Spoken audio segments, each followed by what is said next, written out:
자, 안녕하세요, 학생 여러분. 반갑습니다. 우리 전 시간에 한시의 기본적인 내용에 대해서 좀 살펴봤어요. 한시의 형식이 무엇이고, 아분법, 운자는 어디 어디에 위치하고, 평축법이 뭔지 간단히 살펴보기도 했었고요. 그리고 시상전개 방식이 기승전결, 수함경미 이런 명칭들도 살펴봤었어요. 자, 오늘은 그 내용들을 가지고서 우리 교과서 84쪽부터 나오는 한시, 실제 한시에 그런 내용들이 어떻게 적용되었고, 그런 내용들을 어떻게 확인할 수 있는지도 살펴보고, 그리고 과거에 우리 선인들이 자신의 감정을 한시로 표현했을 때 어떤 차이점이 좀 있었는가에 대해서도 좀 살펴보겠습니다.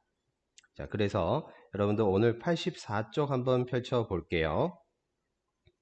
자, 84쪽의 제목을 보면 봄날의 정취라고 나와 있는데요.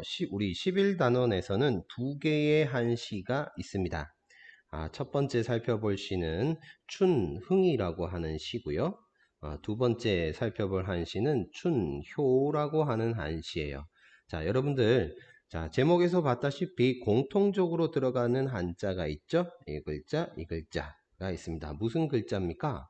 맞아요. 봄이라는 한자죠. 봄, 춘자입니다. 여러분들 봄 하면 떠오르는 생각 어떤 것들이 있을까요? 선생님이 여기다 그림에다가 좀 적어 두긴 했는데 꽃, 꽃이 피는 시기니까 뭔가 그리고 새로운 시작을 나타내기도 하고 새싹이 막 돋아나기도 하겠죠. 여러분들 같으면 3월달 되면 개학이 생각날 수도 있을 것이고요. 네, 겨울이 이제 겨울방학이 끝났다라고 생각을 할 수도 있겠죠.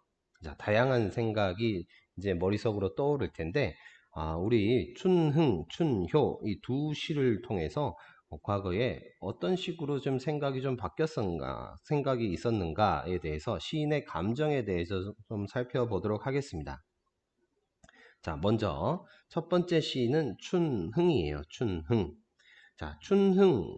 이 시를 보면은 일단은 우리가 좀 살펴봐야 될 게 한 개 구의 글자 수가 몇 개 있습니까? 하나, 둘, 셋, 넷, 다섯 개. 이 시는 오원시구나라는 걸 알 수가 있죠. 이런 구가 총 몇 개 있습니까? 한 개, 두 개, 세 개, 네 개. 이렇게 구가 네 개인 거는 절구구나. 그래서 이 시의 형식을 얘기하라고 하면 어떻게 적을 수 있을까요? 이 시의 형식은 오원절구구나 라는 걸 알 수가 있겠죠. 오원절구 형태의 시구나. 자, 오원절구에서는 한 시의 표현법을 가지고 따져봤을 때 운자가 어디 어디에 위치한다고 했었죠? 네, 맞아요. 두 번째, 네 번째 짝수구의 마지막 글자가 운자로 된다고 했었죠. 그래서 여기에서도 선생님이 표시를 해 두었습니다. 성하고 생 두 글자가 이 시의 운자로 쓰인 거구나. 선생님, 성하고 생은 분명히 발음이 다른데요? 이렇게 하는 거 아니죠? 한시에서 성하고 생 이것처럼 발음이 다를 수 있지만 어디에 끝부분을 맞춘다라고 했었죠. 그래서 성하고 생을 확인해 보면 초성, 중성, 종성을 따져봤을 때 이건 성이고 초성, 중성, 종성을 따져봤을 때 똑같이 이응 받침으로 해서 끝나도록 운자를 맞춘 거구나 라는 걸 확인할 수가 있습니다. 그렇죠? 자, 이 시의 운자는 성하고 생하고 이렇게 두 글자로 운자가 쓰였구나 이 정도로 정리할 수가 있겠네요. 자, 그러면 나머지 부분들에 대해서 본격적으로 한시를 이제 해석하면서 내용을 좀 살펴보도록 하겠습니다. 자,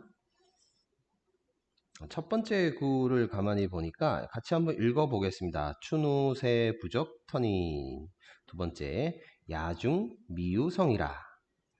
세 번째, 설진 남계창하니. 네 번째, 초와 다소생고. 이렇게 되어 있습니다.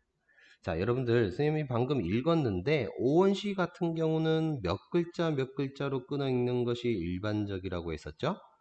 자, 오원시 같은 경우에는 두 번째, 그죠? 두 번째 그리고 두 글자 세 글자, 두 글자 세 글자, 두 글자 세 글자로 끊어서 읽는 것이 일반적이었다. 이렇게 기억을 해 두시면 되겠고, 본격적으로 해석을 한번 해보죠.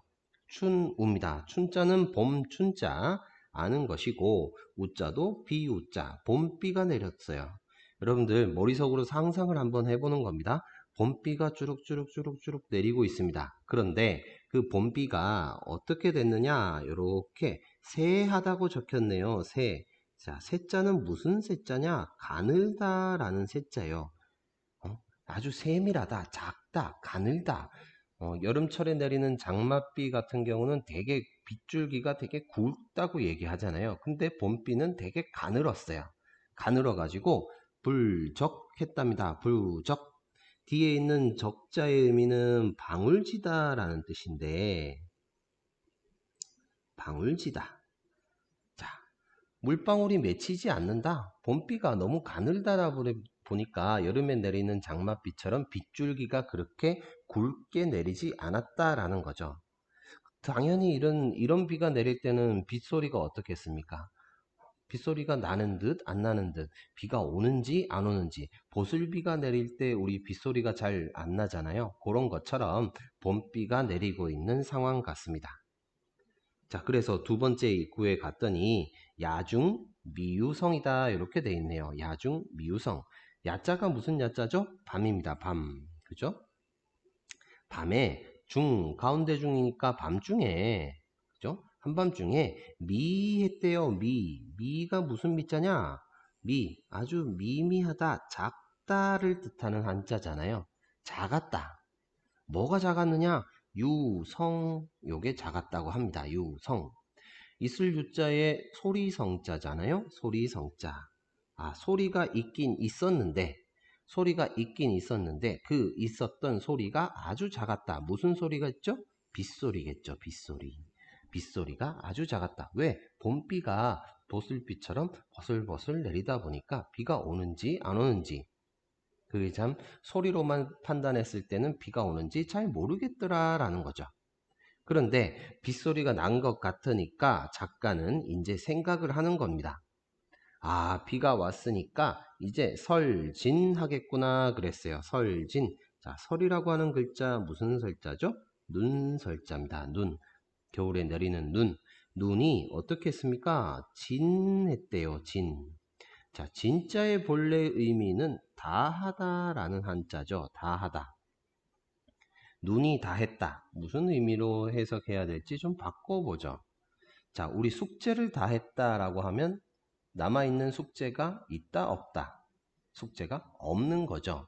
당연히 눈이 다했다. 남아있는 눈이 있다, 없다를 따졌을 때 없어지는 겁니다. 눈이 없어지는 거니까 우리 시적 용어로 좀 의역을 해서 다하다라고 해석하지 말고 눈이 녹다라고 해석을 합시다. 눈이 다 녹았으니까 남개라고 되어 있네요. 남개. 개자는 시내 개자죠. 시냇물. 우리 집 남쪽에 있는 시냇물이 어떻게 하겠느냐? 창하겠지라고 적혔어요. 창자는 불다라는 창이거든요. 물이 불어오른다라는 거. 몸이 퉁퉁 부는 것처럼 물이 점점 많아졌다. 시냇물이 꽁꽁 얼었던 그 시냇물이 이제 봄비가 내면서 기온이 이제 올라가면서 그 얼었던 눈들이 다 녹고 나서 당연히 시냇물도 점점 차오르겠지라고 생각을 하는 겁니다. 자, 그렇게 생각을 하다 보니까 강가에 시냇물가에 있는 초아들도 이렇게 돼 있네요. 초아. 초가 무슨 초자입니까? 풀이잖아요. 아자는 새싹을 뜻하는 한자죠. 풀싹들도 다소생하겠지라고 생각을 합니다. 다소생하겠지. 생자 무슨 생자죠? 태어나다, 생기다라는 한자잖아요. 생기다. 그죠? 생기다, 나다, 태어나다. 그죠? 여기서는 그러니까 풀싹이 돋아나는 거, 생기는 거니까 뭐 이렇게 돋아나다라고 글자를 좀 다시 쓸게요. 자, 풀싹이 어떻게 돋아나다 이렇게 표현을 합시다. 풀싹이 돋아났다. 자, 가운데에 적혀져 있는 다소라는 글자가 있는데, 자, 이 단어 다는 무슨 다자입니까? 다, 많다. 소자는 적다. 여기는 많고 여기는 적고, 그러니까 많고 적음을 나타내는 어떤 분량을 나타내는 표현이다 이거죠. 분량. 그러니까 많다 적다라고 하지 말고 우리는 다르게 해석합시다. 어떻게? 많다 적다 분량을 나타내는 거니까 어느 정도 아니면 얼마나 이렇게 표현하는 것으로 좀 바꿉시다. 자, 그러면 선생님이 다시 한번 해석을 해볼게요. 여러분들이 춘흥이라는 이 한시를 지은 작가라고 한번 생각을 해봅시다. 그러면 이제 해석이 어떻게 되는지 한번 살펴보죠. 첫 번째부터 춘우 봄비, 봄비가 새해했답니다. 봄비가 가늘어서 불적 물방울이 맺히지 않을 정도로 아주 작은 보슬비가 내리고 있구나. 그런데 가만히 생각을 해보니까 밤중에 작았더라. 뭐가 작았느냐? 소리가 있긴 있었는데 그 소리가 되게 작더라. 그죠? 빗소리가 아주 작게 들리더라. 아, 비가 오긴 오는 것 같은데, 봄비가 내리는 것 같은데, 이렇게 빗소리, 소리를 가지고서 계절적인 내용을 상상을 했습니다. 그러면서 혼자 상상의 나래를 펼치다 보니까, 아, 비가 오니까 눈이 다 녹겠지라고 생각을 하는 거죠. 눈이 녹을 테니까 우리 집 남쪽에 있는 시냇물, 개울물에서도 물이 점점 불어나겠구나.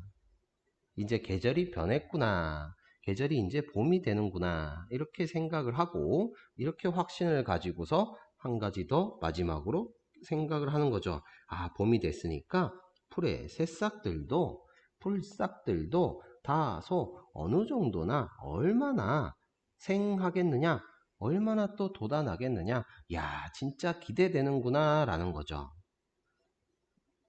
자, 기승전결 네 가지 사당 구성으로 이루어진 한시입니다. 내용을 좀 살펴보면, 자, 첫 번째 구절에서 기구, 뭔가를 말하기 위해서 시상을 불러일으킨다고 했습니다. 그래서 이 작가가 사용한 시어는 뭐였죠? 봄비라는 시어를 사용했습니다.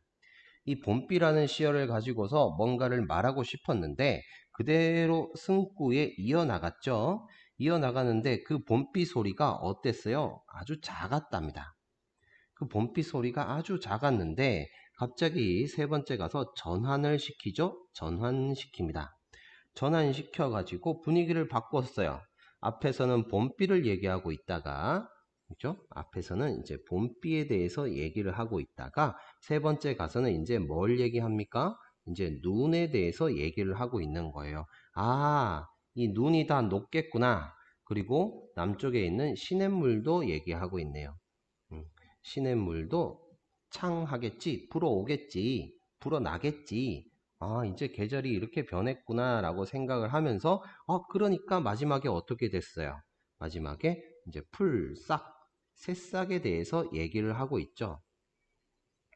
풀의 새싹들도 봄이 되면 태어나는 새롭게 시작하는 뭔가, 풀의 새싹들은 얼마나 돋아났을까라고 하면서 작가는 뭘 하고 있는 거죠? 기대를 하고 있는 거죠. 기대를 가지고 있는 겁니다. 자, 제일 처음에 봄비로 시작할 때는 이런 현실이죠. 이런 현실을 자기가 직접 느낀 겁니다. 이런 현실을 통해서 작가의 감정이 기대감을 표시를 하고 있다라는 거죠. 자, 그러면 이 시의 내용을 정리할 수가 있습니다. 자, 우리 지금 봤을 때 이 시는 계절적으로 언제라고 할 수 있을까요? 그렇죠? 원래 겨울이었던 걸 알 수가 있습니다. 왜? 뭐가 있으니까? 눈이 있으니까. 눈이 녹았다는 표현을 썼으니까. 그런데 시어에서 봄비라는 시어를 사용했으니까 아, 이거는 계절이 변화하는데 언제죠? 겨울에서 봄으로 넘어가는 그 계절 변화. 이런 변화에 대해서 뭘 하고 있습니까? 묘한 기대감을 안고 있다. 묘한 설렘을 안고 있다라고 할 수가 있겠죠. 왜? 뭐가? 왜? 뭐 때문에 그렇죠? 풀싹 때문에 그렇다라는 거죠. 풀싹이 뭔데요? 풀의 새싹이 뭘 뜻하는 거기 때문에 그래요? 뭔가 새로운 시작을 나타내는 거죠. 한 계절의 새로운 시작에 대한 기대감과 설렘을 표현하고 있다라는 겁니다. 그래서 제목이 뭡니까, 여러분? 춘흥이라고 그랬어요. 춘흥. 자, 여기 적혀져 있는 춘흥이라고 하는 흥자. 원래 흥자의 의미가 뭐죠? 뭔가가 일어난다. 흥취를 느낀다. 흥이 난다 그러잖아요. 새롭게 뭔가 시작되는 것에 대한 기대감과 설렘 때문에 춘흥이라는 단어를 쓴 것 같다라는 거죠.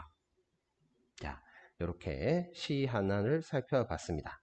자, 여러분들 한 장 넘기면 또 다른 시가 하나 나와요. 한번 그것도 좀 같이 한번 살펴볼게요. 자, 이 시의 제목은 춘효라고 되어 있네요. 춘효. 자, 효자를부터 먼저 좀 살펴보면 효라고 하는 글자는 새벽을 뜻하는 글자거든요. 그래서 봄날에 어느 날 새벽에 느낀 감정을 노래한 것이다 라고 짐작을 할 수가 있겠죠. 자, 그래서 첫 번째 구절부터 좀 살펴보면, 자, 이 시도 먼저 선생님이 한번 읽어보도록 하겠습니다. 자, 첫 번째 구절부터 춘면 불각효러니 이렇게 됐어요. 춘면 끊어서 불각효러니. 두 번째 처처 문제조라. 처처 끊어서 문제조라. 세 번째 야래 풍우성에. 야래의 풍우성에. 네 번째 화락 끊고 지다소오 이렇게 했습니다. 자, 무슨 내용인지 한번 살펴봅시다. 봄춘자가 역시나 제일 먼저 나왔네요. 봄에 면하고 있었답니다. 면자는 잠을 자다.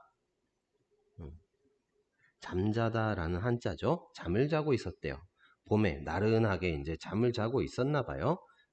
그런데 낮에 잤는지 밤에 잤는지는 몰랐는데 마지막 구절에 보니까 불각효라고 되어 있네요. 불각효. 자, 뒤에 있는 각이라고 하는 글자는 뭔가를 깨닫다, 각성하다라는 단어 있잖아요. 깨닫지 못했다. 뭘 깨닫지 못했느냐?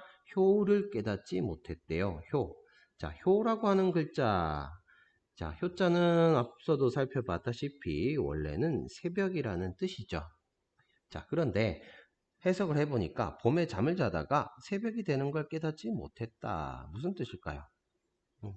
봄에 잠자다가 너무 깊게 곤히 잤는지 새벽이 날이 밝는 줄 몰랐다. 자, 새벽이라고 표현해도 좋고 아니면 날이 밝다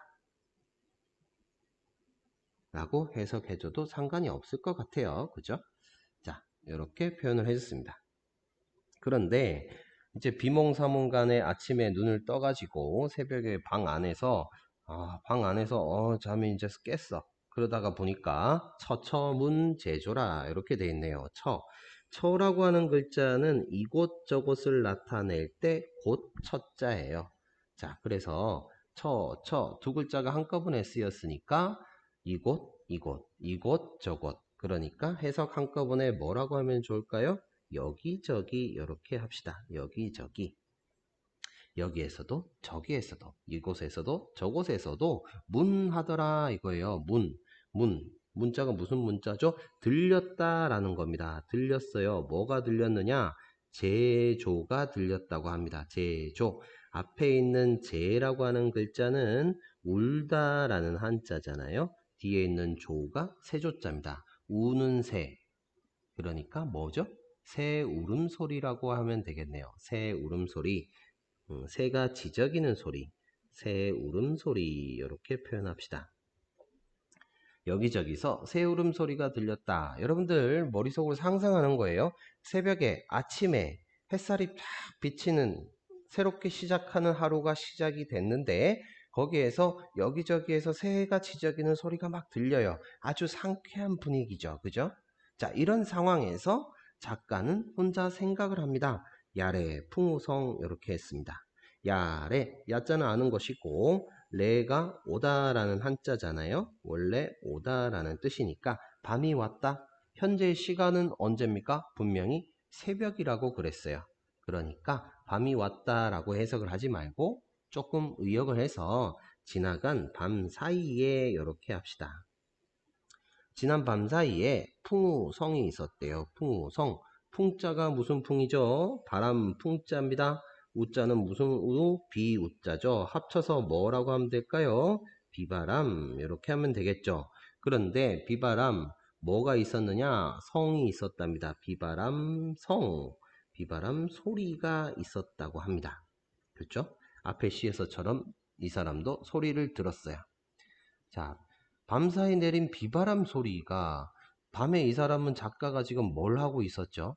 분명히 자고 있었습니다. 근데 자면서도 들릴 정도로 빗소리가 비바람 소리가 거세게 들렸다라는 겁니다. 그죠? 그러니까 뭐 이런 비바람 소리는 언제 들을 수 있을까요? 비가 아주 거세게 내리는 그런 상황이에요.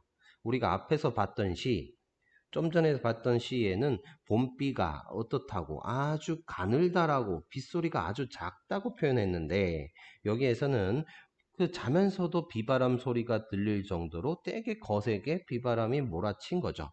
그러니까 이 작가는 생각을 합니다. 아, 화락했겠구나. 화가 무슨 화자인데요? 꽃 화자입니다. 꽃. 봄에 잔뜩 피어난 그 꽃잎들이 락해졌구나 라는 거죠. 락이 무슨 락자인데요? 떨어지다 락자예요. 꽃잎이 떨어졌겠다. 이렇게 생각을 하는데 지다소오 이렇게 합니다. 다소라는 표현은 앞에서도 봤다시피 어떻게 했었죠? 얼마나 이렇게 표현했으니까 앞에 있는 지자는 알다라는 뜻이니까 우리 전체적으로 다시 한번 해석해 보면 어떻게 되겠습니까? 너는 꽃잎이 얼마나 떨어진지 알겠느냐? 나는 잘 모르겠다. 비바람이 이렇게 거세게 몰아쳤을 테니까 꽃잎이 아마도 많이도 떨어졌겠지? 이런 식으로 혼자서 독백하면서 질문을 해보는 겁니다. 자, 우리 시의 내용 다시 한번 해석을 해보도록 하겠습니다. 자, 춘효라는 시였는데 봄잠을 잤어요. 봄잠을 자다가 불각 깨닫지 못했다. 날이 밝는 것을 깨닫지 못했대요. 그런데 비몽사몽 아침에 일어나 보니까 여기저기에서 뭐가 들리느냐? 새 울음소리가 들리더라 이거죠. 그러니까 밤사이에 새 울음소리가 들리는데 또 한편 밤사이에 비바람 소리가 있었는데 혼자서 생각을 하다 보니까 꽃잎이 떨어졌겠다.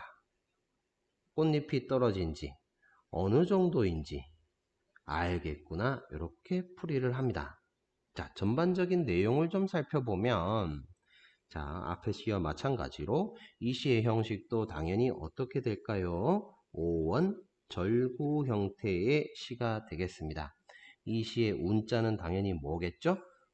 여기 적혀져 있는 거 두 번째, 네 번째, 조, 소. 그런데 이 시는 좀 특이하게도 한 글자 더 있죠? 효라는 글자도 같이 운자로 작용을 하고 있는 것 같습니다. 왜? 뭐 때문에? 똑같이 요로 끝나고 이거는 오로 끝나고 이것도 오로 끝나죠. 발음하는 방식이 서로 비슷하기 때문에 이 시에서는 첫 번째 마지막 글자인 효자도 운자로 같이 취급을 해줍니다. 경우에 따라서는 이렇게 같이 취급을 해주기도 합니다. 자, 그리고 이 시의 전반적인 내용을 좀 살펴볼 필요가 있어요. 자, 이 시는 자기가 봄잠을 자다가 새 울음소리를 들었어요. 그죠? 이런 현실입니다. 이런 현실을 겪었어요. 자, 이런 현실을 겪다 보니까 혼자서 기꾸, 승구를 그대로 표현해 나가다가 세 번째 뭘 했습니까? 전환시켰습니다. 갑자기 뜬금없이 뭘 얘기하고 있죠? 비바람 소리를 얘기하고 있어요. 좀 전에는 분명히 새 울음소리에 대해서 얘기를 했는데 이제는 비바람 소리에 대해서 얘기를 하면서 뭘 하고 있죠? 전환시킵니다.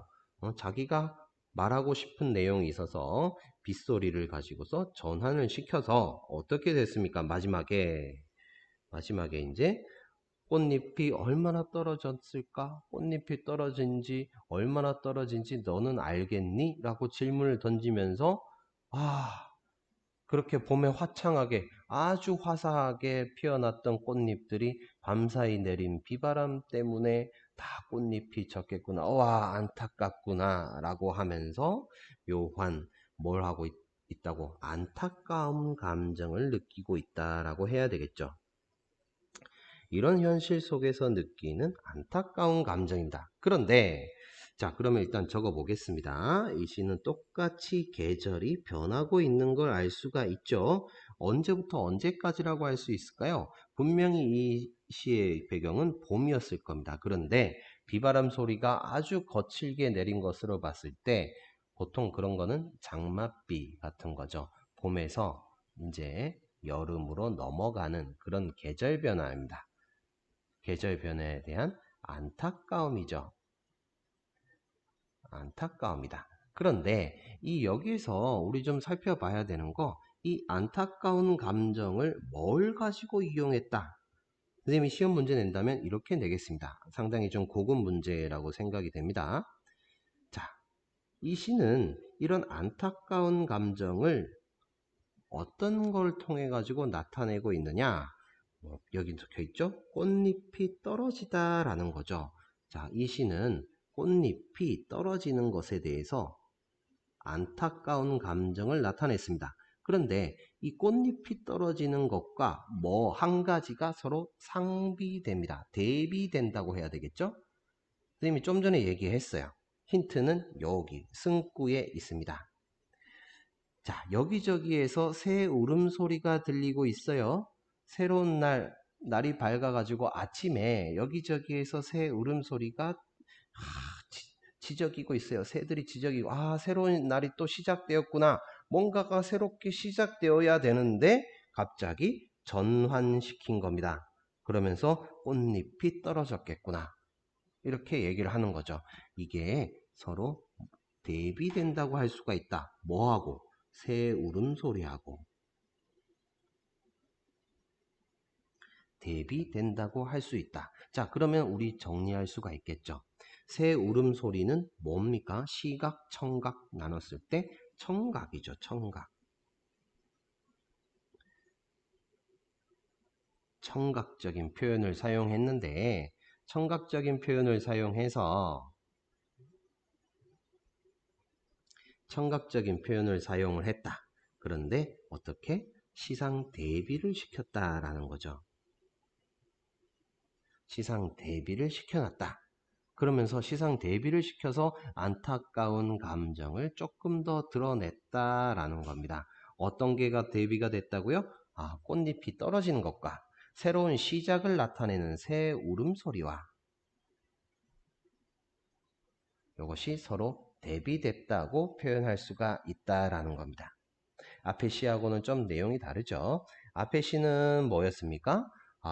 봄에 대해서 이런 새로운 시작에 대한 기대감을 나타냈다고 한다면 이번에 두 번째 봤던 시는 새로운 시작에 대해 비해 가지고 꽃잎이 지는 것에 대해서 계절 변화에 대해서 안타깝고 지나간 것에 대해서 후회하고 아쉬워하는 감정을 느낄 수 있었습니다. 이해되겠죠? 자, 이 시의 두 시의 내용을 서로 좀 비교를 하면 첫 번째 시 춘흥이라고 하는 거 가늘게 내리는 봄비로 인해서 시인의 감흥이 일어났습니다. 그죠? 봄비를 사용했죠.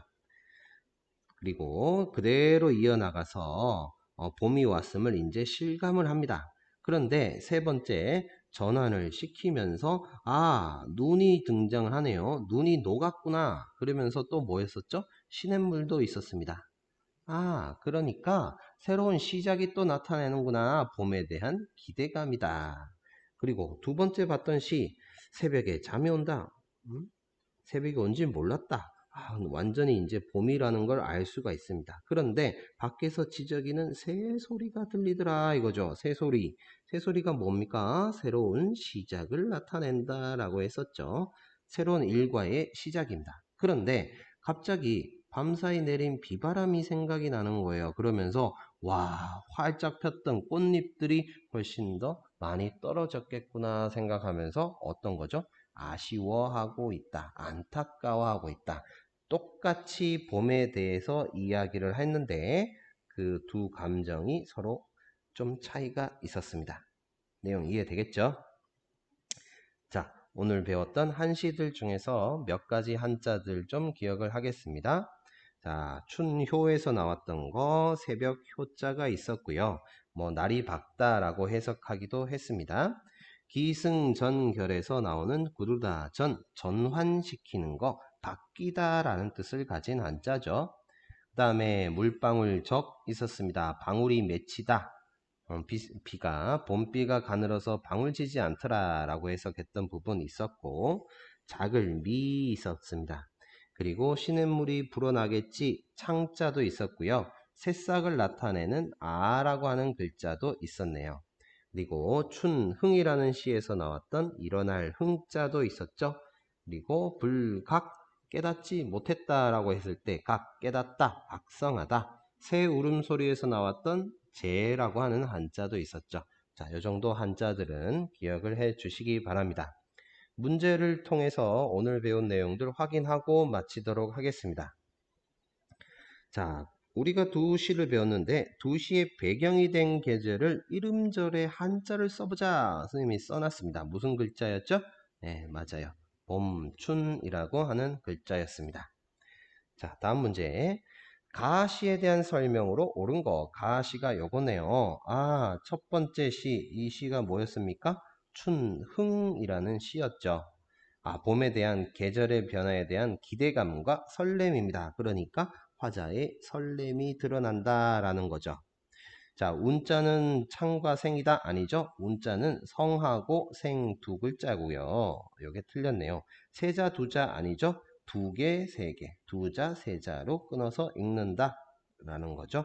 대화 형식 아니죠? 자기 혼자서 얘기를 하고 있는 겁니다. 계절이 끝나가는 것에 대한 아쉬움, 요거는 다음 두 번째 시에서 나타나는 거죠. 자, 그리고 자, 다음 단서를 참고해서 기억에서 리을을 순서에 맞게 배열해라. 이거 두 번째 시 같은데요. 운자는 조, 효, 소구나. 새벽에서 잠에서 깬 새소리를 들으면서 계절을 만끽하다가 꽃잎을 안타까워한다. 마지막에 얼마나 라는 뜻으로 시어가 사용되었다. 자, 얼마나 라는 것은 다소라는 단어가 있었죠. 그러니까 리을이 가운 맨 마지막에 들어가는 거고요. 새소리를 들었다. 새소리 여기 있었네요. 제조 여기 있었네요. 그리고 봄잠을 잤다고 했었죠. 춘면입니다. 그래서 이게 1번, 2번 이렇게 들어가네요. 그러면서 세 번째 전환을 시켰죠. 비바람 소리라고 전환을 시켰습니다. 빗소리를 통해서. 자, 이렇게 정리를 할 수가 있겠습니다. 쉽죠? 자, 오늘 수업은 여기서 정리하도록 하겠습니다. 여러분 오늘 배운 한시는 봄에 대한 계절 변화죠. 여기서 느끼는 시인들의 감정의 차이를 좀 확인할 수가 있었습니다. 자, 쉬는 시간 이용해서 그 두 시의 내용을 다시 한 번 더 복습해 보시기 바랍니다. 우리 다음 시간에는 12과 이별과 관련한 한시 내용을 좀 살펴보도록 할게요. 여러분 오늘 수고하셨습니다. 감사합니다.